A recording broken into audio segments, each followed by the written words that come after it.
నా పేరు వైష్ణవి. చెప్పు, ఏంటి సమస్య? నేను ఒకరిని ప్రేమించాను మేడం. ఆడి పేరు ఆనంద్, ఆటో నడుపుతాడు. ఆడి తర్వాత ఇంకో ఆడ ప్రేమించా, ఆడి పేరు విరాజ్. ఈయన చేసుకున్న లాస్ట్ కి. ఇంతమందిని ఎలా ప్రేమించగలిగావమ్మా? మనసుతో. సరే, ఇప్పుడు నీ సమస్య ఏంటి? వీళ్ళు చేసుకున్నాక వాళ్ళిద్దరు కూడా కావాలనిపిస్తుంది మేడం.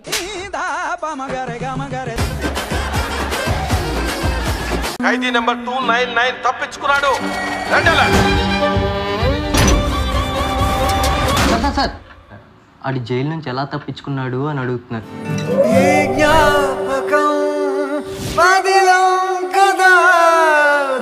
చేసుకో